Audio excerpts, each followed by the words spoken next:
Hi, Nadia Bullis. I am the illustrator and co-author with Carissa Bates on the picture book I Do Declare a Norwegian Fair. I am sharing another behind-the-scenes illustration for the book, and this one I recorded a while ago. We're actually really close to finishing up all the illustrations. I'm starting to formatting, so we're getting really close.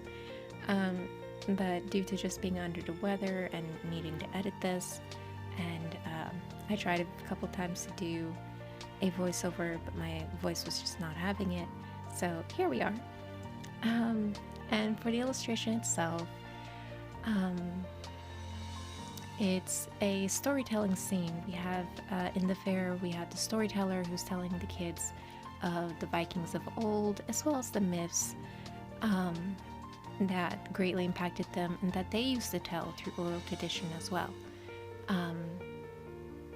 So we have that going on, and since it's not of a specific story, I wanted it to become a collage of different bits just to get the idea, just to get the vibe, and something kids would be familiar with. So obviously we had to have Thor in there with his Mjolnir hammer. I tried not to go too closely to the Marvel depiction of him, but it seemed as soon as I put in the blonde hair and beard, it already just looked like him. And we have Odin with his one eye, his raven. He exchanged his eye for knowledge. Oh no, was it wisdom? I think it was wisdom. He's my favorite in the myths. I recently took a class of world mythology, and all of them have a certain flavor and vibe to them, and the Norse ones were particularly interesting in that I really felt like I was in the land. For some reason it gives you a sense of just the kind of land and the world that people are occupying when they're coming up with these stories. And Odin is less, or any of the Norse gods really, are less directly involved with the humans opposed to Greek or Roman mythology, and he'll just kind of appear in disguise as just an old man in a cloak or a big hat even, so kind of very Gandalf vibe giving off there, and he'll just kind of be there quickly to give either knowledge, a bit of wisdom, or just some information about what's about to happen, a bit of foreboding, and then disappears. But I do just like, again, his vibe, as well as just kind of how he is depicted in the stories. So with Thor, again, taking from what I learned in the class, he's so get up and go energy. He's always up for a fight. He talks too much, he eats too much, very much kind of a blustering Viking type. And so I wanted him to look really into it, and just the joy of getting to go into battle, as he seems to just enjoy that. So more energetic opposed to the more still and wise Odin over on the right.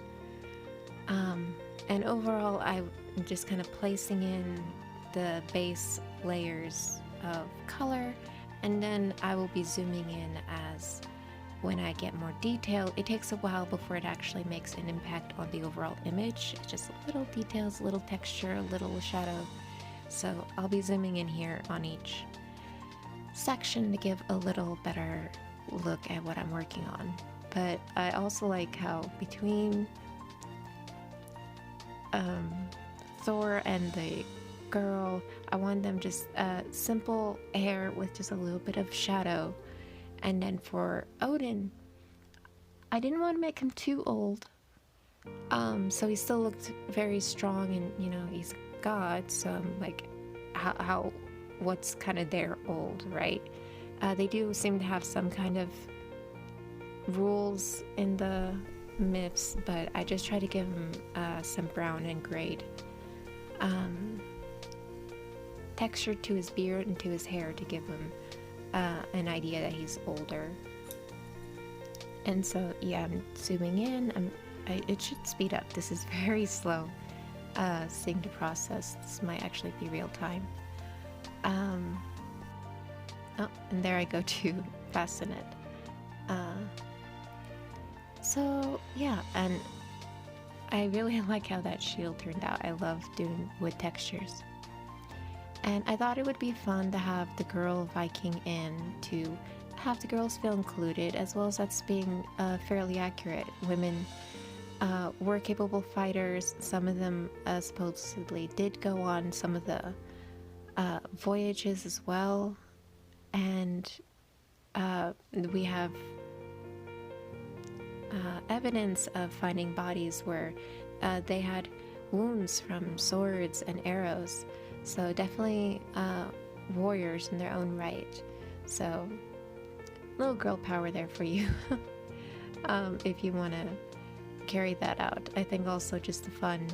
Mouse also depicts her in her little folk dress, the more gentler aspects of Norwegian heritage for women, but as far as being part of the adventures and the lore, I didn't want them to also feel a part of that, because I know I like Astrid from the How to Train Your Dragon series. She's fun, she's feisty, she is very capable, and I also loved her hair at the time, I remember.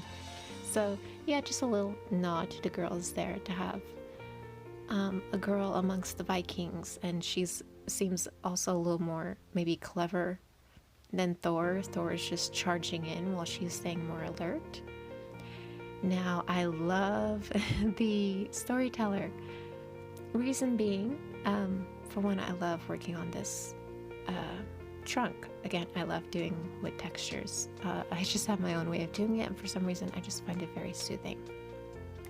But anyway, the storyteller is half based on my grandfather, who is my link to Norway, as well as what I think of when I think of a storyteller. He was the very classic on his knee telling stories that just captivated me as a child, and he liked to do little jump scares, and so no matter how many times we asked him to retell it, he'd always get us.